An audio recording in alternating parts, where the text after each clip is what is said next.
I am joined tonight via Zoom by two friends in my same city in Chicago. My friend Carrie, whose voice you'll recognize. Carrie, what books have you talked about on the podcast? Do you remember? Ooh, I remember Where the Crawdads Sing. I think that was my first one. I think that was our first one, like in general. It was the first one. Yes, it was. And then I think I did another one with you, Nick. Yeah, we did the Alice Network together. Yes, the Alice Network. That's what it was. And Nick, you spoke French to us. That's right. I may have. I don't remember, but that's very possible. Yeah. And Nick joins us this evening. Nick, I'm so excited you're here specifically because you, true or false, yes or no, you are a lawyer. That is true. Wow. Our first yes or no of the night. Great job, Nick. How was law school? Was it pretty tough? It was pretty tough. It's 3 long years. It's a lot of work. I'm glad it's over. Yeah, I bet. Well, I can't wait to hear about how your law experience compares to that of our friend Mitch McDeere in The Firm by John Grisham. I bet it's exactly the same. Yeah, I've only had a couple coworkers who were murdered, so only a couple. No spoilers. Good track record. That's amazing. Thank you so much for being here, both of you. I wish we were together in person, but this is the next best thing. Did either of you listen to this on audiobook? I did not. Oh, okay, we all read it. Good to know. And have either of you seen the movie starring Tom Cruise? I actually watched it after I finished the book. So, you did? Yes, a couple days ago I watched it. What did you think of it? I thought that they changed a lot from the book, which was kind of surprising because I thought the book would become a really good movie just how it was, but they changed a lot of the plot elements, and that was kind of surprising to me. That is surprising. I have watched the trailer for it. I am going to watch it, but I haven't yet. And it looks just like the most 90s like thing I've ever seen. Super 90s. They have, there's like the old computers in the background at the office, and they're like, what do we do with this thing? It's just like Tom Cruise like running a lot of places, I guess. Yes, like lots of running in every shot. Yeah. Running with a briefcase. Yeah. Yes. Well, do you recommend that we watch it? I do. I would say it would be especially interesting since you've read the book to compare.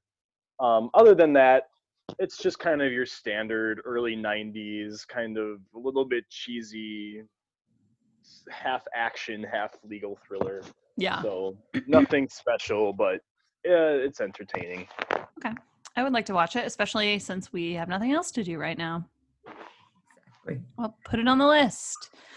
Okay, let's do a really quick plot summary for those who are listening who maybe read it a long time ago, which I suspect maybe quite a few people. I feel like a lot of people I've talked to about this book have been like, oh yeah, I read that in 2001, or some other earlier time. So basically, we've got Mitch McDeere, who is our leading man, Tom Cruise. You can just picture Tom Cruise. And he graduates Harvard Law at the top of his class, top 5, they like to say. And he is heavily recruited by many of the biggest law firms in the country, but his most lucrative offer comes from this very exclusive firm in Memphis called Bendini, Lambert, and Locke. And all is hunky-dory. They give him a house and they give him a BMW, and the wives like wine and dine his wife, and it all seems amazing. He's like made it, It's like no more ramen noodles. Like I'm done with law school. And then, but his first week, an FBI agent sits down and is like, hey, we're watching you. And then things are not what they seem. And our boy Mitchell has to decide if he's like, which side he's going to be on. Did I leave anything important out? Yeah, I think that's the major plot point at the beginning. Yeah. And then the important characters would be his wife, Abby, who's a school teacher, his brother Ray, who is in prison. Yeah. What is he in prison for? Oh, Well, he got in a bar fight and yeah. accidentally killed someone, I think. So manslaughter, something like that. Right. But he's like, what is that thing where you're really good at languages? He's that. He's like really smart too. I Yeah. feel like Ray and Mitch as brothers just both have this super smart gene to them. Like desire to learn. Yeah. And then Mitch's like his boss at the firm is called Avery Tolar. Is that how you would say that? Tolar? That's what I thought, yeah. Avery Tolar. He's like Tolar. a mentor. Yeah, okay. And then Wayne Terrence is the FBI agent who like is leading the investigation. Any I left out? Other people. There's a couple other people at the firm, and I would start to sometimes mix them up. But yes, like Nathan Locke, whose name Locke is in the name of the law firm, so he's one of the top guys, if not the top guy, and he's just got this really piercing gaze, and he always seems very ominous. Yeah, he's like spooky, yeah, like Frankenstein guy. Right. Yeah. And there's also Voiles, who is the head of security at the firm. Oh yeah, that guy's a creep. Right. Yeah, it's a firm that takes security very seriously. Yes. Yeah. I wouldn't even call it security anymore. It's like they're invading your life. They're surveilling everyone. Mm-hmm. Yeah. Okay, so that's the plot and the major important characters in the firm. Boom, boom. Okay. So our first yes or no question, Carrie and Nick, I can't see you, so I'm going to hold you to it. Did you like the book? Yes or no, Carrie? Yes. Nick? Yes, I liked it. I liked it too. All right. Oh my gosh. 3 likes. I mean, there's a lot about it that is like so obnoxious, but I was very drawn in. Mm-hmm. Same.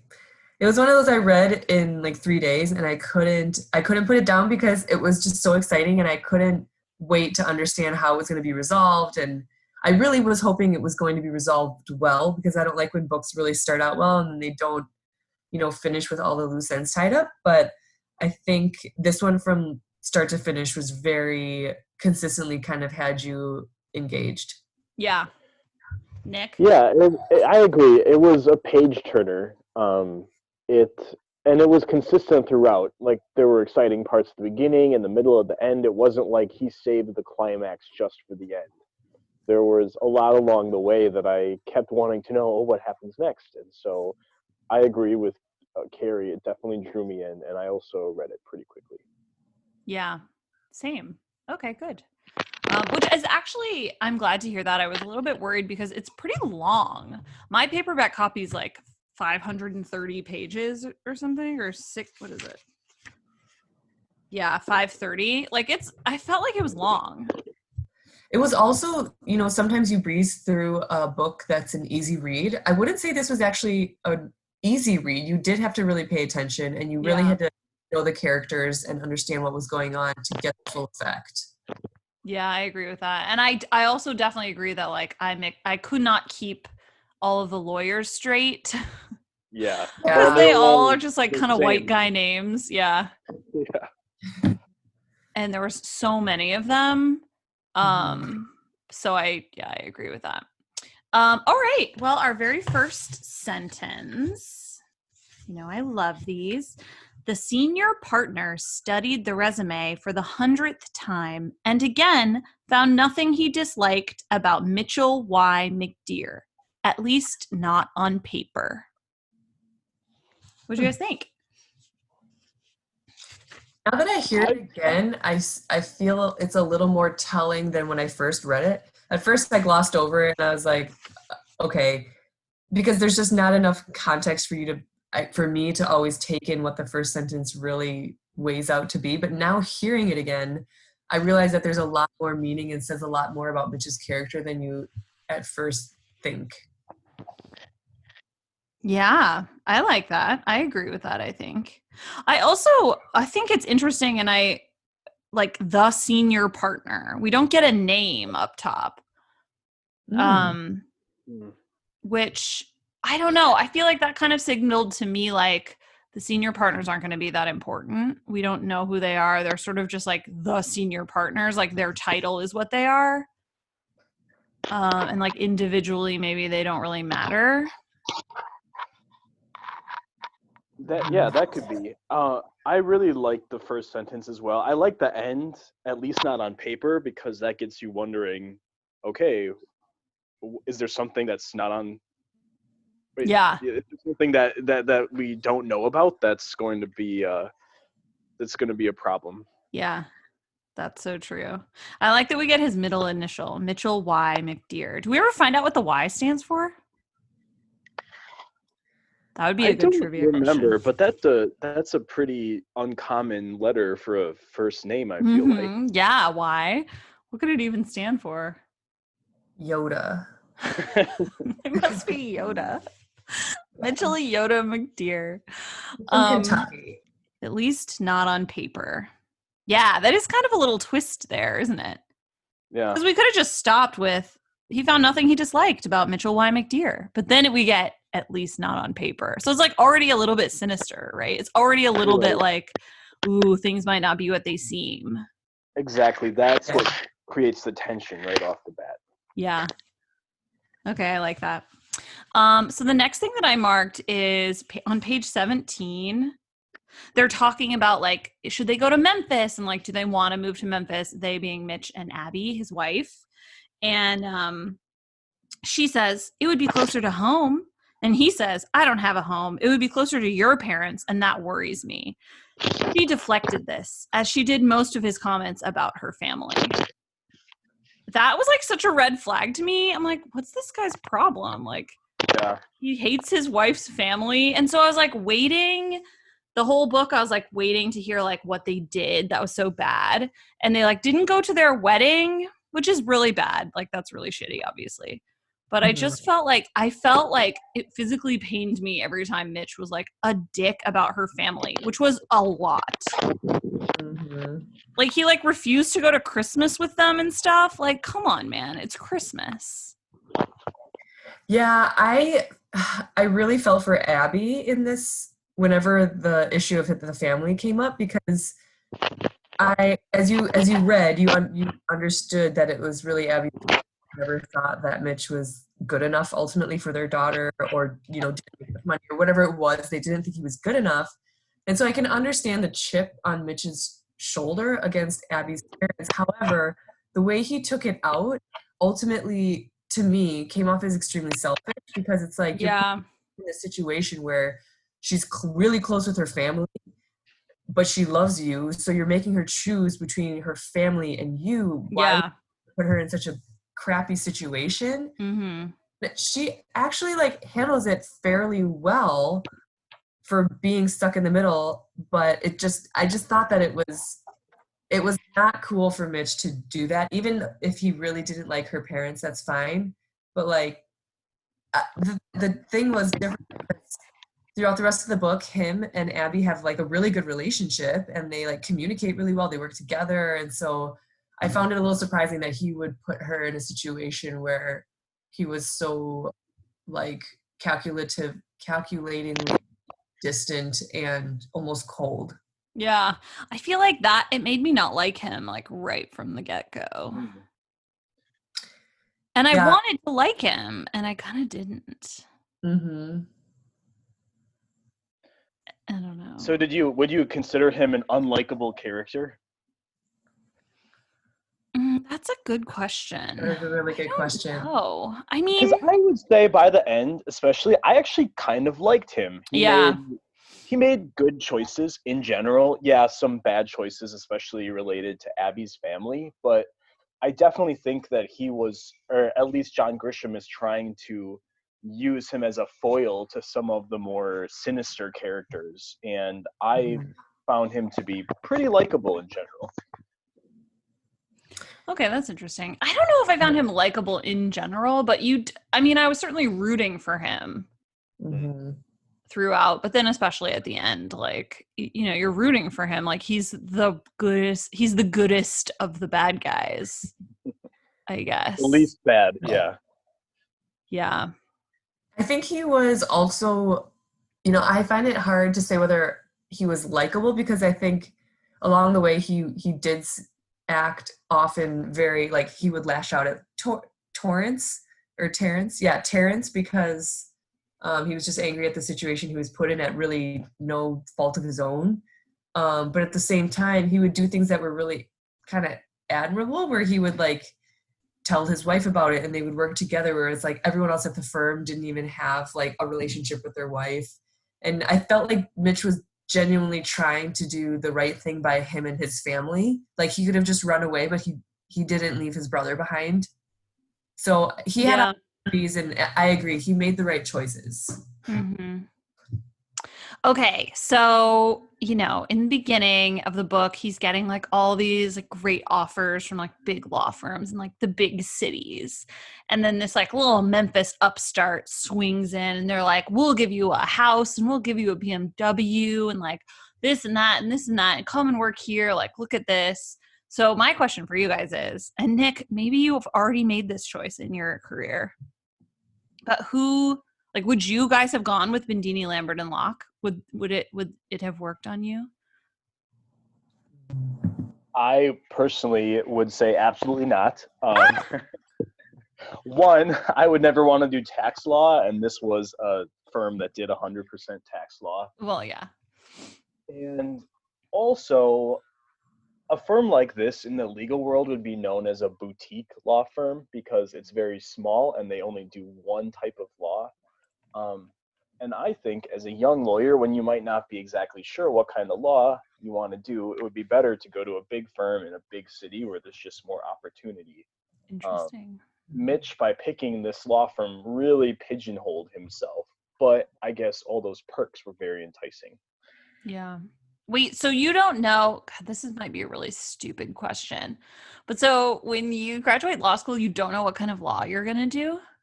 I think most people have a pretty good idea of whether they want to do some kind of litigation or whether they want to do some kind of transactional work. Like I knew that I wanted to do litigation, but was it commercial litigation, products liability, IP litigation, insurance litigation? I wasn't sure. So at a bigger firm, you have the opportunity to work with partners in different areas and try to figure that out. Interesting.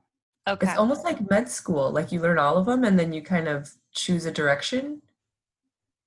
Yeah, kind of. Very interesting. Law school is very broad. You learn about contracts, you learn about corporate law, you might take some family law, constitutional law, all different kinds of things. And then you start to focus yourself as you go on. Okay, so you would not have been lured. Carrie, would you have been? No, I also would not have been taken by all of the like monetary perks.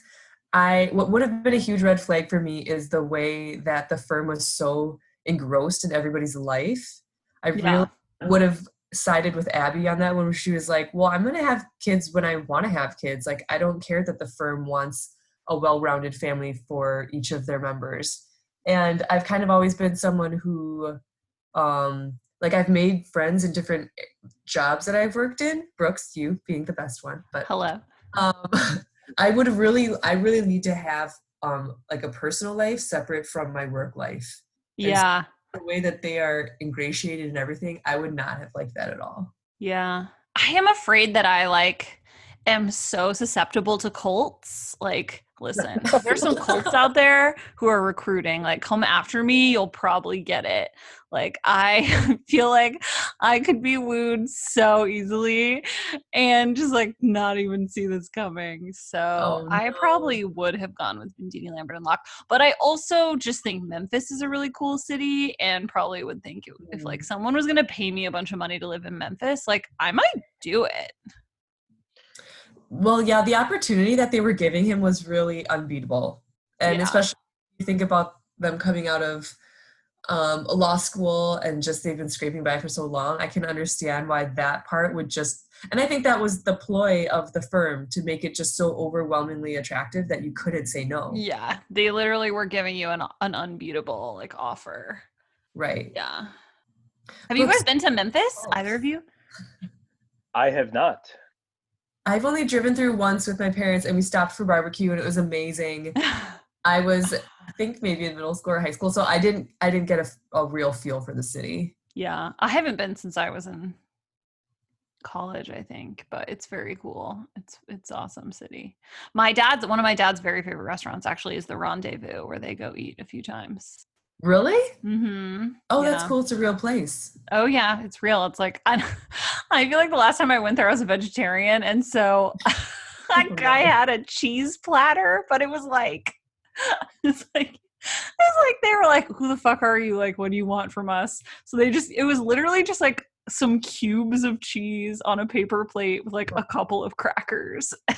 And everyone else was eating like whole racks of ribs, and I had like 4 cheese cubes.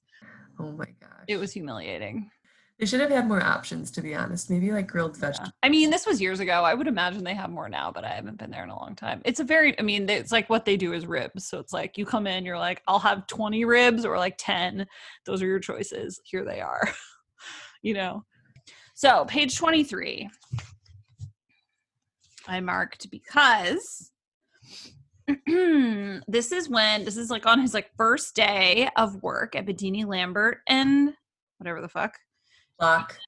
Sorry, I said the F word. Okay. So he's getting a tour, and this dude Lamar, who's like kind of been the guy like guiding him through his like interview process and like his onboarding.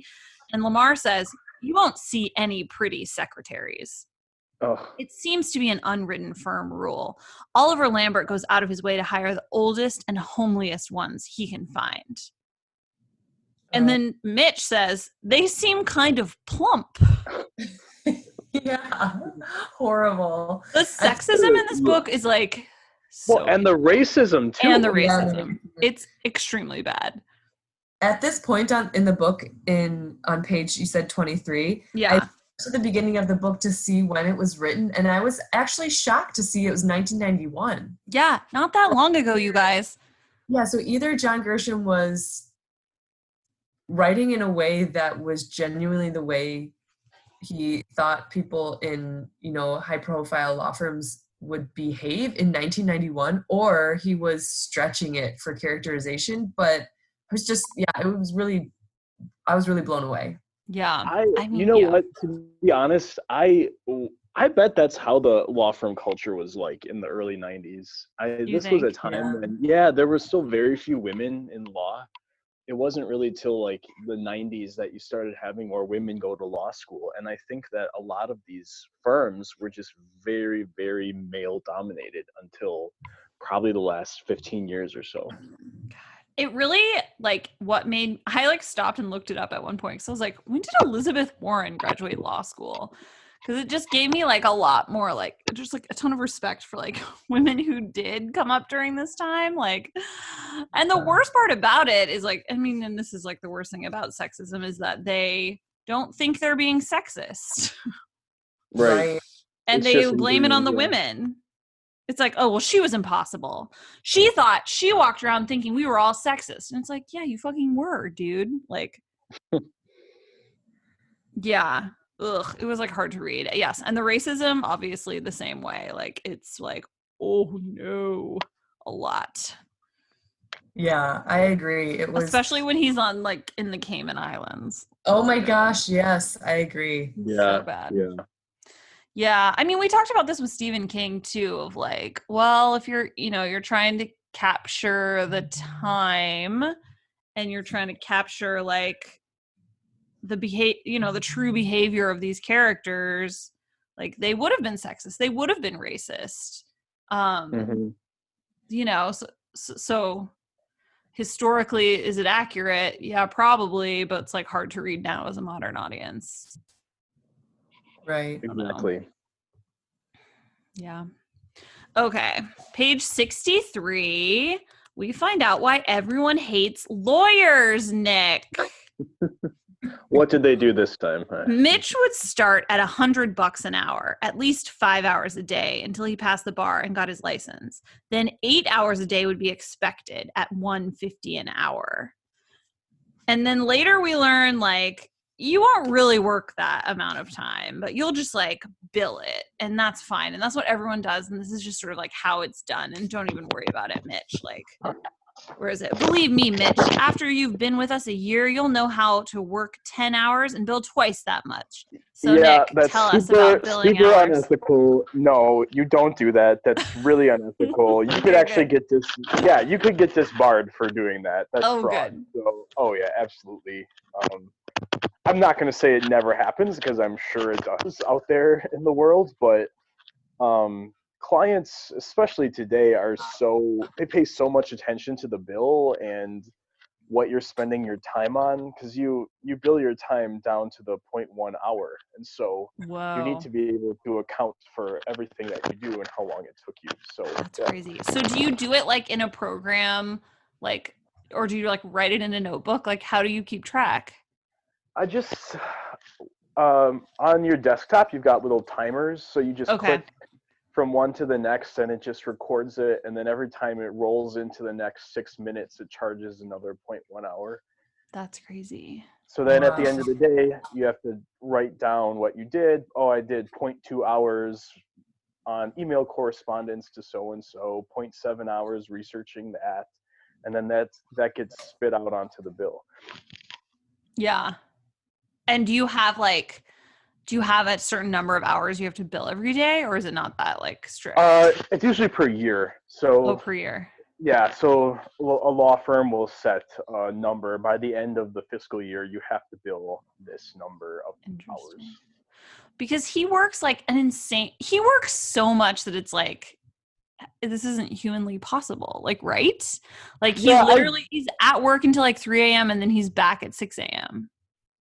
Yeah, that's a little bit exaggerated. I do still hear stories about that kind of thing. Like, I had a friend who worked at a law firm in DC, and their policy was if you stayed overnight until the next morning, the firm would pay for a new shirt. So you could send your assistant out to buy you a new shirt to wear that day because you didn't have time to go home and shower. Yeah, so you still hear stories like that, but the amount that Mitch was working was pretty extreme, and he would burn out so quickly. Yeah. Well, and they all keep telling him that, like, hey, Mitch, you can't keep doing it. Like, what about your wife? And like, also, what about his wife? Yeah. Like, I just felt so bad for her through this whole book. Too. We were supposed to believe, though, that he was this superhero lawyer. Like, he was working so hard that he didn't even think he was going to be able to pass the bar, but he does pass, and he passes with the highest score ever. You know, like, I feel like just it's like an enigma, and they didn't believe what good luck they had found in him. But I do feel bad for his wife, and I do feel bad for when he's working so many hours, and at first he just is forcing her to accept it, and she doesn't really have a choice because, you know, all the other wives are like, well, this is the way it is. Yeah, they're like, it'll get better. Yeah. Yeah. But I think that's what's different about Abby and Mitch, and I think it's interesting that the first sentence of the book is like, well, he's everything they wanted on paper, because on paper he was, but it's like both Mitch and Abby had this sense still of like life and like dignity and what's right, and that's ultimately what kind of sets them apart from everyone else at the firm, where she's like, well, I don't really care what they want, and I don't care what is quote unquote the, you know, thing we're supposed to do. Like, I still need to see my husband. Like, I don't care like how much they're paying him. Like, I need my husband, which is, and I liked her for that. Yeah. For herself. Yeah. I liked her for that too. Okay. Page 182. Mitch has just come home from his first working weekend in the Cayman Islands, where he had dirty beach sex with, surprise, a prostitute. I'm sorry, a sex worker. Okay. Yeah. And then he comes home and drives immediately to his wife's school and then sits in the parking lot racking his brains about what he should do. ultimately decides not going to tell her. Yes or no, did he make the right call? This is such a hard question. Was it the right call not to tell her? Yeah. Well, he of course should not have done this in the first place. And I actually thought this was part of the book that didn't work as well, because he went from being such a good, faithful husband to all of a sudden he just decided to have a moonlit liaison with this sex worker, and it just it did seem out of character. Yeah, I agree. Whoa, that changed really quickly, unless she was just so bewitching that he couldn't resist himself. Yeah. So I think he was also kind of egged on though, because he was there with, I forget who, but the other lawyer that was there, he was acting really poor. Like he was completely drunk. He was just hitting on women. Yeah, like, that guy was like off the rails. And so I think, Mitch kind of got like intoxicated with this, like, wow, I could really do anything and no one would know. And he almost got drunk off of the freedom, I think. And I completely agree with Nick. He should never, ever have done it. However, I think after that situation, he doesn't make another mistake again. It sucks. In hindsight, if he had told Abby the whole, like he would have completely lost her and he wouldn't have been able to pull anything off. Wait, he doesn't ever tell her, does he? She no, never finds he doesn't. out. Mm-mm. They like ride off into the sunset together and she doesn't know. Right. Ooh. I think he does pay for his mistake though. Not in its entirety, but the fact that there were pictures of it and then those pictures were used to blackmail him into, not talking to the FBI and not, I can't imagine the stress and fear that he was under. Yeah. Not to explain what he did. Mm-hmm. But right. I mean, it's another great example of like Mitch is a pretty complicated like hero character. I mean, I feel like, I don't know if I'm just drawing all these parallels to The Shining because I picked this book kind of because we read The Shining, but like, I mean, similarly, like, he's a really flawed man who like doesn't always make the right choice, but like seems to be trying to navigate that as best as possible.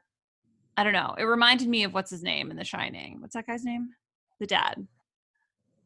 Jack Torrance. Yeah, it reminded me a lot of Jack Torrance, who's like kind of a fucked up dad, but like wants to be good, but like isn't always.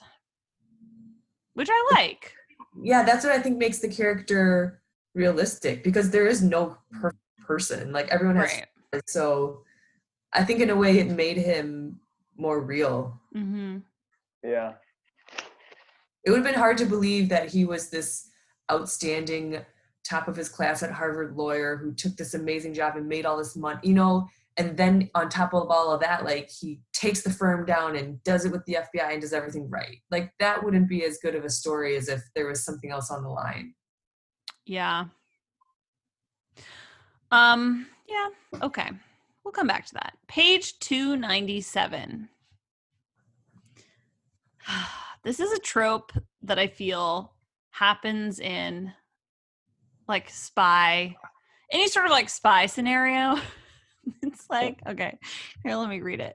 You should drive to Cookville. It's about 100 miles this side of Nashville. There's a Holiday Inn there. Spend the night and go see your brother tomorrow. We'll be watching.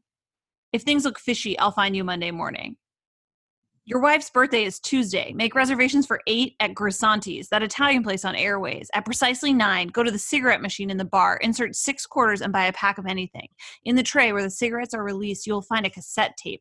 Buy yourself one of those small tape players that joggers wear with earphones and listen to the tape in your car, not at home, and sure as hell not at the office. Use the earphones. Let your wife listen to it. I'll be on the cassette, and I'll give you our top dollar. I'll also explain a few things. After you've listened for a few times, dispose of it. It goes on. Okay, your code number is 1414. Thursday night from a touch-tone payphone, call 757-6000. You'll get a voice that will lead you through a little routine involving your code number. Once you're cleared, you will hear my recorded voice, and I will ask you a series of questions. We'll go from there. Okay. I would never be able to remember all of that. How is he going to remember all that? I know. I think that all the time. Would I be a horrible spy, or like, or some people just have really good memories, I guess? Yeah, I think if I had to remember all of that, I'd be a terrible spy. It's so many things. And he says it like really fast and rapid succession in like a high stakes situation where like you're already probably like your adrenaline is up and like I just don't think like it's a situation where you're like primed to be able to remember things well. And then it's like your life depends on this. Here's 17 different codes and 400 instructions. See you later. It's like way too much. It's a lot. But it happens all the time in like spy movies and like spy novels and like thriller novels. It's like anybody who's trying to be like a deep throat character, like it's like 100 different instructions. Yeah. This is a thing though, and I'm thinking a little bit about Alice Network. And yes. I don't remember the female protagonist's name, but she is literally picked from a class because of her ability to be quick-witted, remember things, and she's just sharp. And so, and maybe this is naive of me, but I feel like in every spy movie or in a situation like this where instructions are given to a person, that person is typically in some sort of high-stakes scenario where it's like you would never give those type of instructions to someone who wasn't able to capture it, and someone who was not smart enough to be able to capture it would probably never be in this type of situation. Yeah, but also, like, what if you didn't remember it and then, like, the whole thing's ruined? Because you're like, shit, was it 1414 or 4141? Like, I think the numbers would be hard. I thought of that, too. I was like, would you just continually repeat them to yourself to try to remember? But then over time, you would probably trick yourself and then, like, mess up the number order. Yeah. I know. I don't know. It reminds me of like trying to remember passwords. Who can? No one. It's insane. There's so many passwords for things. Okay. We have already been talking for quite a while. So let's skip down to sort of the ending. On page 310, Mitch and Abby have this sort of like they've done all of those instructions that I just read.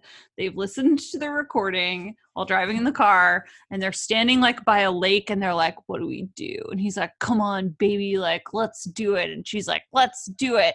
And then they decide to like rat out the firm and see if they can. And like, but they're worried like that someone at the firm is going to kill them, or that like the FBI isn't going to come through and like give them money, or that like the FBI won't be able to protect them ultimately. So that's like very high stakes. They're really worried.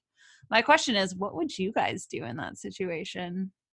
I don't know. I want to say that I would cooperate with the government. But that was a big choice, because if they did, they would have to go into hiding forever. And I think that would be really hard to never see any of your friends or family ever again. Yeah.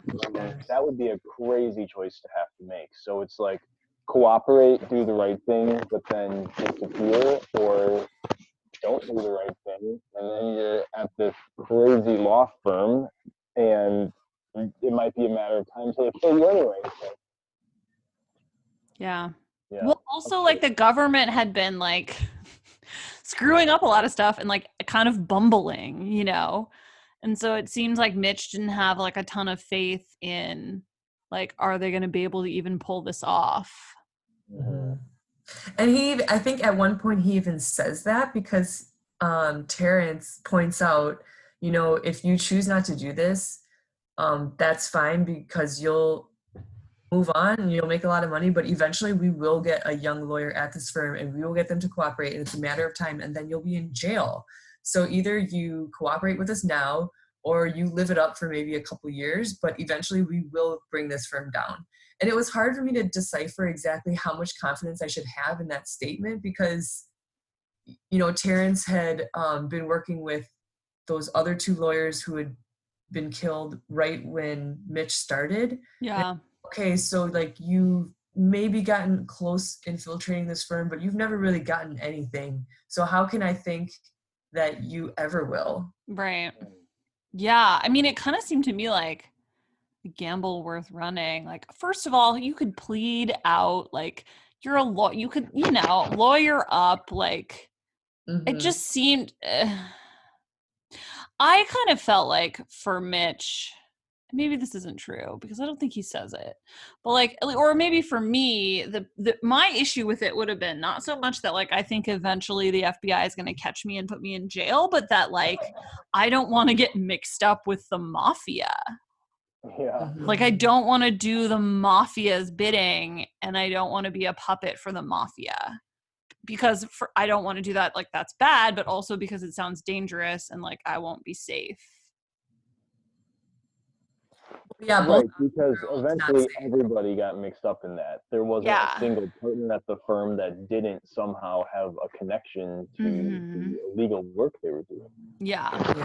And also because I have such extreme like I'm very indecisive. And so thinking like, okay, I'm going to join this firm forever for the rest of my life and like never be able to like ever leave is like, that would be too much. That would be way too big of a decision for me. I wouldn't be able to make that decision. Like you got to have some choices, you got to have some options. Keep your options open. I'm totally with you on that one. Yeah. So that would be hard. Although I guess like similarly, like having to flee and change my name and like never speak to anyone I love ever again is similarly like very permanent. So I guess there's no good choice. Yeah, either choice was kind of bad. Yeah, they were both bad. Okay. So page 518, they are in a like holed up on like the Gulf Coast, like trying to evade both the mafia who's looking for them and also like the FBI who's looking for them. And hold on, I'm trying to find it. Oh yeah. So kind of out of nowhere, Ray kills a guy. And then they just roll his body into the water. I was reading this like, wait, what? Well, he is a convicted criminal. So. What do you think about this plot choice? Did this stand out to you guys at all, or just me? It's the okay killing specifically, or the whole end piece? I mean, I guess the killing specifically, but we should talk about the whole end anyways. Yeah, I thought that was a little bit over the top, even though he does have a history of violence, apparently. I was kind of surprised that all of a sudden he just killed someone. He just killed him? Wait, what? And it did nothing for the plot. Nothing. So I agree with Nick. I thought I get the shock effect. I understand that he was a convicted murderer, but it's like that adds nothing to the plot except to just throw us off into more excitement or like and it was also like Ray was there to just like do their dirty work. Like I think it would have been much more interesting if Mitch had to make that call. Like was Mitch gonna get his hands dirty enough to kill someone to protect his wife? Like because Ray was just sort of this throwaway character of like, oh well, Ray's not a nice guy. Like Ray's kind of a bad guy. Like so Ray can just kill the guy. It's fine. Like no problem. Like it would have been way more interesting to me if Mitch had to do that or not do that and risk being caught because he couldn't do it. Okay, so yes or no, is Mitch McDear a good person? I say yeah. I would say yeah too. Yeah, as much as he can be, besides sleeping with the sex worker on the beach in the moonlight, besides that, I think he's a good guy. The hesitation that I have is he had to kind of sweeten the pot for himself with the way that he took the money. Yeah, he stole a bunch of money. Right, like that wasn't his money. Just kind of, no, I'll just transfer it to my secret bank account over here. Mm-hmm. Oh, that's true. So he was kind of overcome with greed too, just like his coworkers. Yeah. And he also like, I mean, he took his wife with him on this grand adventure away from everyone she's ever known and loved, under like kind of false pretenses. Like he never told her he was being blackmailed. He never told her about the photos. He never told her about the woman in the Grand Cayman Islands. Like, and now she's given up literally her entire life for him. Yeah. Yeah, and he did know that she was close with her parents, even though he didn't like them. I think he was a guy that didn't necessarily think, I mean, he does think of his brother and he does think of Abby to bring them along with him, but he doesn't ultimately think about what Abby wants. No. As himself slightly before her. Although I think he does a good job of including her more than any other male character in the book would include their wife. But yeah, that's true. Yeah, I would argue he's right, not. I would argue he's not a good person. He's like the asshole hero that like gets away with it. And yes, like, kind of the anti-hero. Yeah, he's like sticks a big F you to everyone and is like, ha, with this $10 million because you were stealing it anyway. It's not yours. So, I guess maybe not that good of a person. I don't think he is. I don't know. I mean, I think he's a character with, like we said, with flaws, and that's good. It's fun. It's fun to talk about like both sides of that coin because I think you could make the argument totally either way. Definitely. He's definitely a very smart person, very capable. He's a very hard worker. Like all of those things are like, well, I think what we would call like good traits.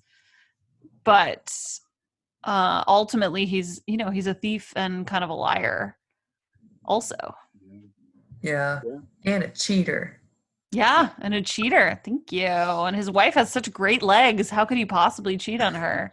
Oh my gosh, every time she did anything, like when she was at the airport and she was hiding in a corner and she was like, oh, I just had to like tell a bunch of guys to get lost. And I was just like, oh my gosh, were people just like so womanizing? Yeah, I know. Oh God. The 90s, I guess. I don't know. Yeah. I think those are most of my questions. So would you all, either of you, would you read a John Grisham again?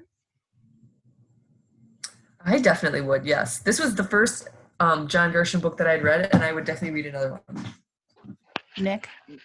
I have read other John Grisham books before, so I do like him. He's, to me, kind of like a beach read, kind of fun. Yeah. Kind of thriller. And I will also add that usually I cannot read or watch any legal-themed anything because it's always so fake and horrible and makes me upset. Oh. Like all those shows like Good Wife and Suits and all of that. It's just so unrealistic and makes me cringe. But this, I didn't get as strong of a reaction to some of the descriptions of the law firm. There were certain things that were definitely not very accurate in my mind, but then a lot of it I was like, oh yeah, that's how it is. That makes sense. So yeah. Oh, that's good. I mean, that's pretty high praise. I mean, John Grisham like is a lawyer. Yeah, so he is. Mm-hmm. Yeah, he or was. Knows what it's like, and maybe he dials it up a little bit for dramatic effect, but I thought there was a good basis in reality with this one. Wait, one more thing. Can I mention one more character that we didn't talk about? Yeah. Tammy. Oh my God, Tammy's the best. Yeah, Tammy just like comes out of here. I don't know. I just thought she was the coolest. Yeah, and also we never found out like what Tammy gets for all of her hard work, do we? I think she gets a cut of the money, but we don't know how much. Yeah. Like, gives her some money, but we don't know how much. She deserves a lot. Yeah. Honestly, just making all those photocopies, good heavens, it sounds miserable. Yeah, all the she was the underdog hero. I thought. Yeah, I thought she was gonna die. I thought she was gonna die too. I thought she was gonna get killed. So it was I'm glad she wasn't. Speaking of the copies, I thought that was another kind of funny plot point from a historical perspective, because today would be like, let's sneak into the office and put the flash drive in the computer and download the documents in 3 seconds. And here they are lugging boxes back and forth and putting the staples back just right. And I'm thinking, that would never happen today. Yes, that's so true. They rent a huge like industrial copier. Like I also loved, I really identify with the billing codes for the printer at the office. It's like, oh no, you need your 11-digit billing code or you can't print anything. Like I've worked in an office like that and it's awful. It's horrible. Yeah, at my old firm, we had little fobs where you had to fob in and fob out of the copier. So oh my God. Just making copies. Yeah. So you couldn't photocopy your butt. What a shame. Well, it's been a true pleasure, as always. Thank you both for joining the podcast, talk about the firm. I hope that you're both staying inside and staying healthy. And hopefully this time next month, we can get together in person. Wouldn't that be fun? Yeah. Yeah, thanks for having us. Yes. Okay. Goodbye. Bye. Books with Brookes is in the Press Play Podcast Network, and our theme music is by Jonathan Allen.